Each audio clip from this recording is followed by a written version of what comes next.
It's a very complex and few accountants really know about depreciation. And what depreciation is, in layman's terms, I am not a tax professional and I'm not a legal professional. So we're an engineering company. So when I speak about accounting, I'm not giving anybody tax advice or accounting advice. But basically, the IRS recognizes that over the life of owning a investment real estate, not primary residence, that's not a depreciable asset, but an investment piece of real estate, no matter what kind it is, they're saying you're using it up as you own it. So you buy a building and over time it's falling apart. Now you are going to fix it over time too, but the IRS says, look, instead of waiting until you need to fix it, we're going to let you depreciate the building or take an expense based on the fact that your building is disintegrating before your eyes. And it's really simple. If I point down at the carpet in a hotel and I say, hey, look, how long is this carpet going to last?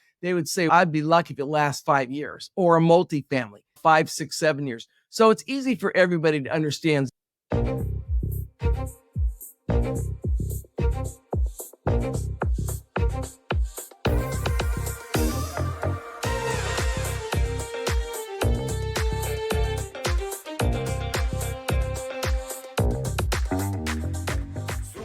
Welcome to Super Entrepreneurs Podcast. I'm your host, Shahid Durrani. Today we have with us Joe Viery.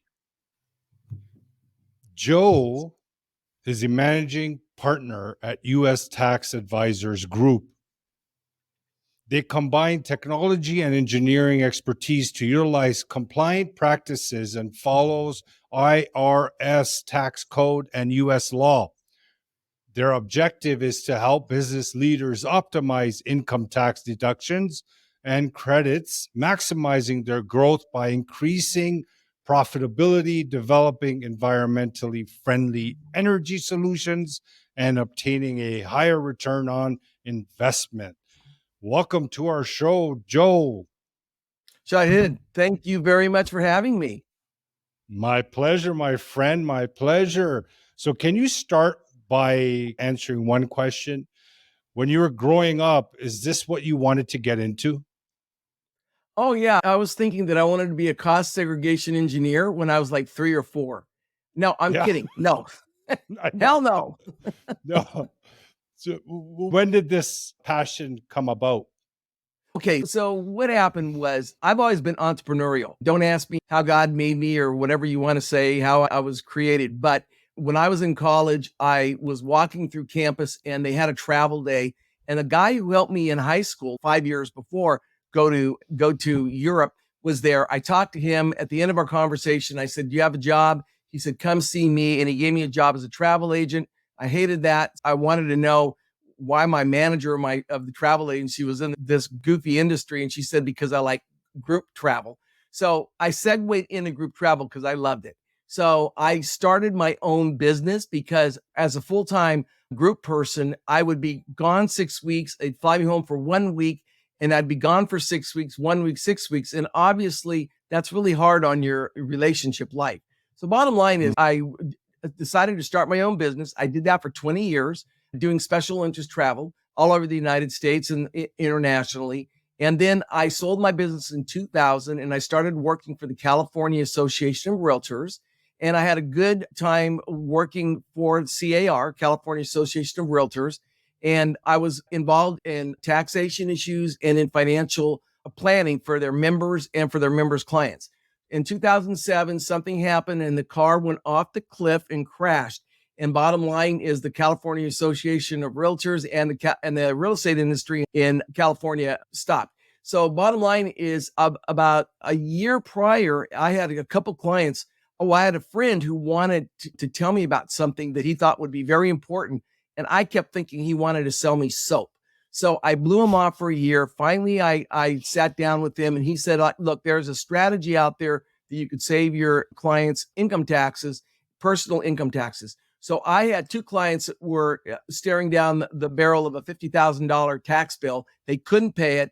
I helped them out. And bottom line is when the real estate crash happened in 2007 and 8, the owner of the company asked me if I wanted to join him in cost segregation. That's what the industry is called, cost segregation, where we go in there and we accelerate the depreciation of buildings. And my business went straight on up because I was lucky enough to get involved with a lot of individuals that had a lot of money. And instead of selling real estate, they were buying like crazy, or they were loaning money to entities that needed loans. And then they defaulted on their loans. So they got their buildings, their hotels, their senior centers. So that's how I carved my niche. And about 6 years ago, I started my own business. Wow. Joe, you're a good friend to have, I guess. If you need to pay income tax and you own real estate, Yeah. I'm the best friend anybody could have. Can you elaborate on that part where depreciation, you accelerate depreciation? Yeah, let me explain what we do.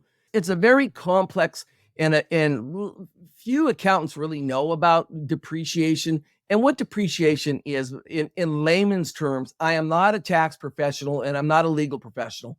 So we're an engineering company. So when I speak about accounting, I'm not giving anybody tax advice or accounting advice. But basically, the IRS recognizes that over the life of owning a investment real estate, not primary residence, that's not a depreciable asset, but an investment piece of real estate, no matter what kind it is, they're saying you're using it up as you own it. So you buy a building and over time it's falling apart. Now you are gonna fix it over time too, but the IRS says, look, instead of waiting until you need to fix it, we're gonna let you depreciate the building or take an expense based on the fact that your building is disintegrating before your eyes. And it's really simple. If I point down at the carpet in a hotel and I say, hey, look, how long is this carpet going to last? They would say, I'd be lucky if it lasts 5 years, or a multifamily, 5, 6, 7 years. So it's easy for everybody to understand. There are numerous parts of the building construction components that the IRS says,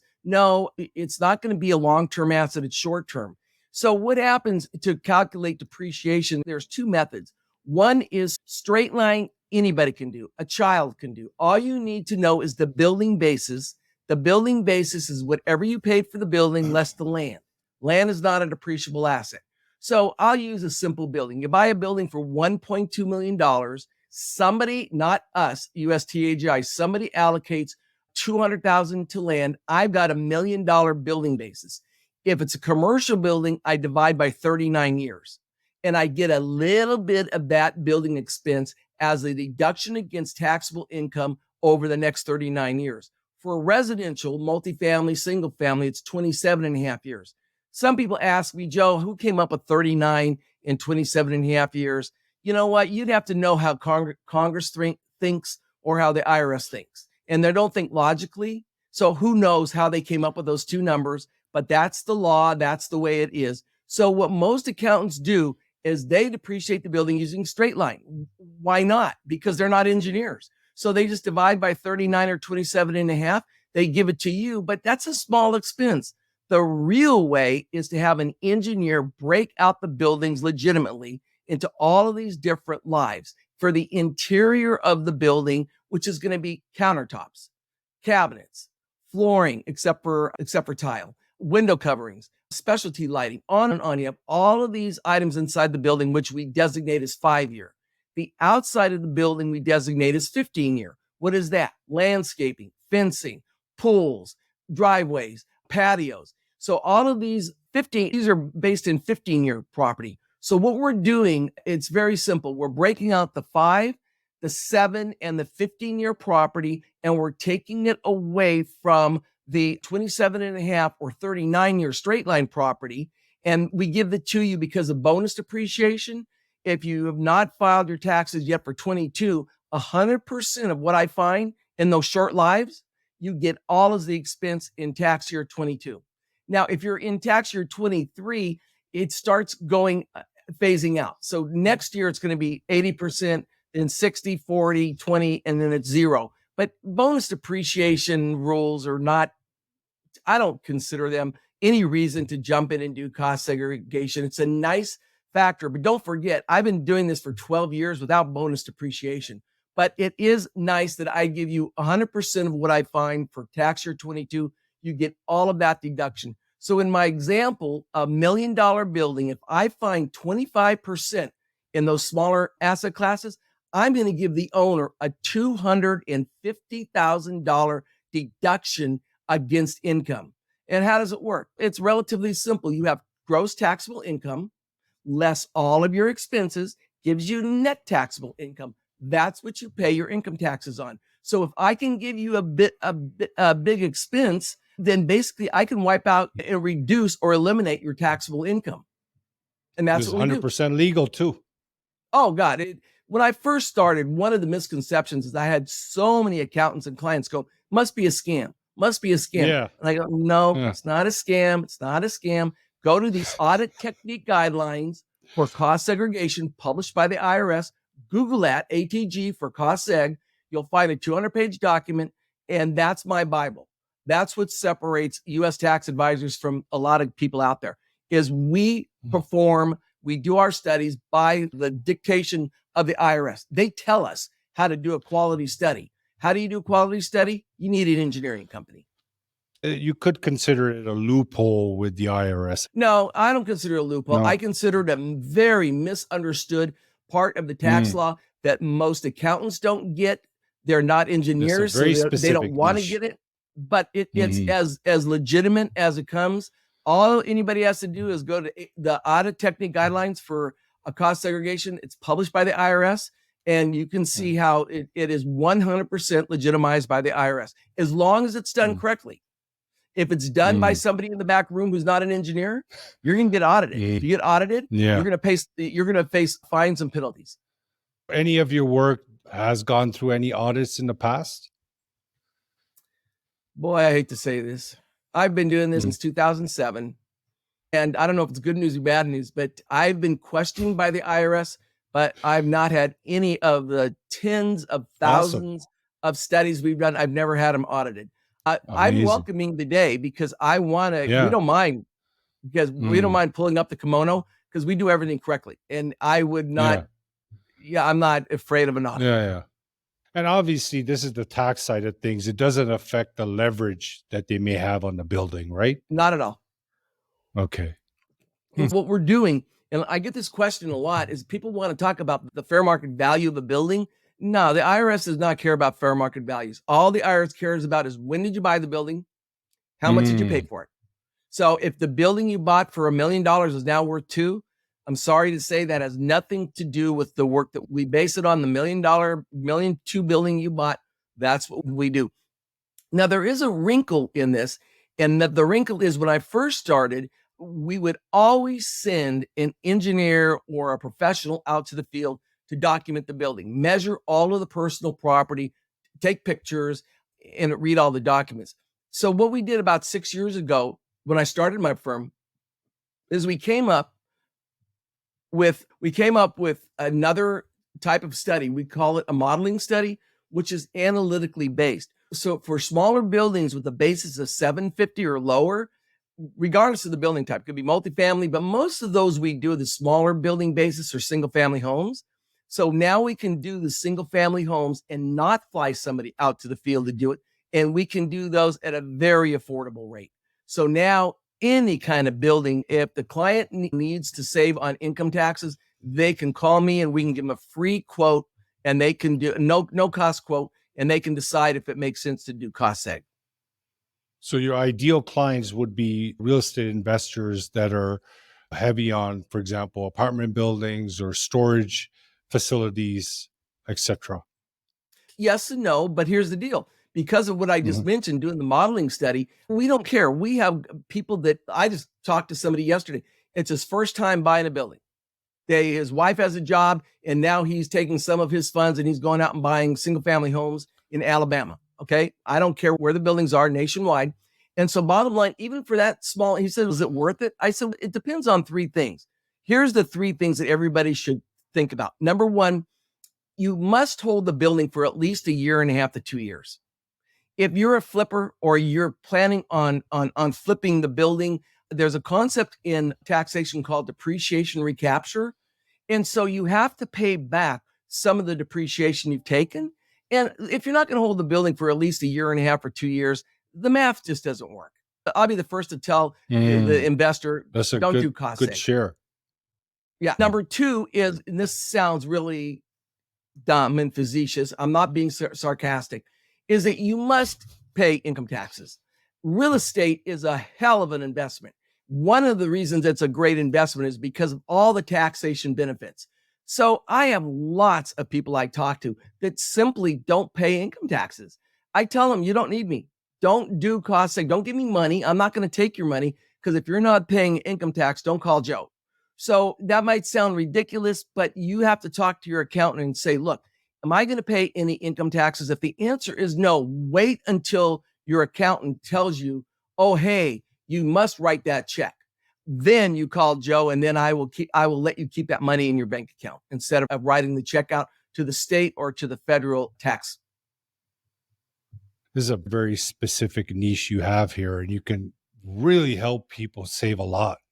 That's what I'm seeing or hearing. You know, what I like to see, but this is not what I do, but obviously I come back from financial planning. I would like to see whatever, if the accountant says, write a check out this year to $50,000 to the IRS. And instead I come along and I save that 50,000 and now it's in your bank. I want you to go out and buy more real estate. I want you to go and improve your property and put a new roof on, new HVAC. That's what I want to see. I want to see you grow your wealth. Reinvest. And one way you can do it is cash flow. Cash flow, baby. If you're going to write a check out to the IRS, before you write the check, if you own any property, call Joe. We'll talk it over. I'll give you a no-cost estimate. Take it back to your accountant. Say, hey, Joe's going to give me $50,000 in deduction. Should I do it or not? And then you guys make up your mind. I don't care if you say yes or no. We're really busy. I just want to help everybody do the best thing. There is one other small issue, but I'll explain it. We give the investor the type of losses as per they are a real estate investor. So if you're an active investor, we give you active losses. If you're a passive investor, we give you passive losses. The only issue, number one, active is gold. That's number one. So if you're a real estate professional, meaning that you get most of your income or you spend at least 750 hours per year on real estate, and you're an active investor, then all of my losses go against all of your income. And if you're married and you file jointly, all of my losses go against your joint income, which is huge. If you're not and you're a passive investor, meaning you have other income from, let's say, being a doctor, and you're just investing in real estate, you're passive, don't be that dismayed, because we work with many passive investors. There's a limitation to how much passive losses you can take per year, but all my losses carry forward until the bucket's all empty. So usually that doesn't make too much difference. So let's say I give somebody $50,000 in deductions, and they can only use max $25,000 the first year. They got $25,000 for the second year. So it'll take them 2 years, but they're still going to get the full benefit of accelerating the depreciation. So the accelerating of the depreciation can only happen once in a lifetime of a building, or it can happen unfortunately, more than once? Yes. Now, if you buy a new building, then we can work with the new building. If you exchange into a building, and as long as it's a positive exchange, if it's a straight exchange, there's nothing for me to accelerate. But let me give you that example of the $1.2 million building that you bought. Now, let's say you buy a building for $2 million. You exchange into a $2 million building. I then have $1 million to work with. So I don't have the 2 million because the other $1 million has been depreciated. I have the other $1 million of the $2 million acquisition you made. So we look at each one differently. But if you bought a building if you sold the building for 1.1 and you bought a new building for 1.1, I can tell you right now, we have nothing to work with. So that's the only time. But in my world, mostly what happens is that my clients buy buildings every year. So yes, it is one and done, but they know, they're smart enough to know that they're buying more buildings to increase their wealth. And then always they call Joe because they know the value of saving on income taxes. I told you, I knew Joe is the guy. You gotta be friends with Joe. Everyone in the audience. Now there is one wild card. I mentioned, I'm just going to talk very quickly on this. I mentioned that if you are not going to hold the property for 1.5 to 2 years, don't do cost seg. It's not going to pencil out. However, we do energy studies. There is a new wrinkle to the energy tax credits. And the wrinkle is this: You can whoever did those improvements can go back 3 years, and as long as they paid for the improvements and the improvements caused an increase in the energy efficiency, they can get anywhere between $2,000 and $5,000 tax credit per door. Now, that's not a deduction, that's a credit. That comes right off your taxes. If I give you a $2,000 tax credit and you owe $50,000, now you're going to owe $48,000. So they're powerful. But the big thing, a lot of flippers don't know this. You can go back 3 years, even if you sold the building. So you bought a building, you did all the work, and then 3 months later you sold it. As long as it's within that 3-year period, we can go back and you can claim the 45L energy tax credits. And a lot of accountants and a lot of investors don't even know about it. And if you're a value add buyer, awesome, what you do is you're looking for a building at a low cost. What are you going to do? You're going to fix it up. If you fix it up, you're probably going to have enough of the improvement cost to increase the energy efficiency. You can't buy things nowadays that are not energy efficient. It's just not the way it works. Yeah. So when you buy a building, the purpose is to improve it, to increase the rent, go back to the bank, to the leverage, and then refinance, pull out the investment, that kind of stuff. So most people are doing the work anyways, but they probably didn't know about this point. Yeah, it's huge. I'm telling you, because most of the time what we find is you go in and you replace the HVAC, especially on the older buildings.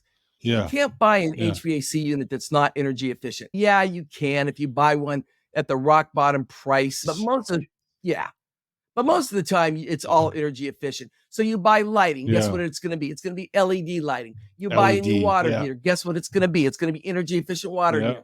Windows, doors, by default, insulation, roofing, it's all going to be energy efficient. So as long as you're improving the building, most likely you're going to qualify. Again, I'll have my energy engineer do a look at the building to see if he thinks you're going to qualify. If he thinks you're going to qualify, then we can go ahead with the study. If he doesn't think you're going to qualify, then we don't go ahead with the study.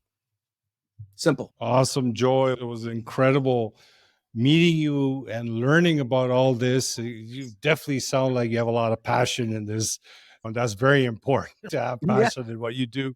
Yeah, definitely. There's people in the audience that can benefit from it. Yes. I appreciate your time today. I appreciate that you came on our show to share this because it's important.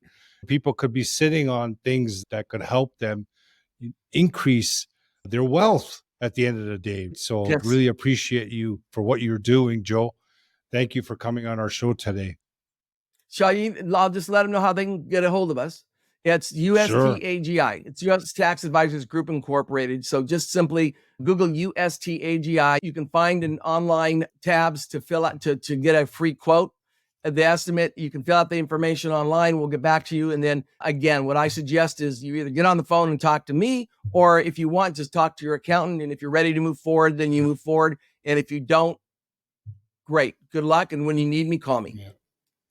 Yeah, great, Joe. Thank you. And we always include the websites that the guest has in the show notes, so they'll be able to contact you with no problem. Excellent. Appreciate you. Thanks, Shahid. Thank you, Joe. Audience, thank you once again for joining us for another episode. If you have a building, you're looking at getting a building or any kind of real estate portfolio, and you want to see how you can save money, Joe is your guy. Thank you so much for helping us grow. Appreciate you guys, and we'll see you next time.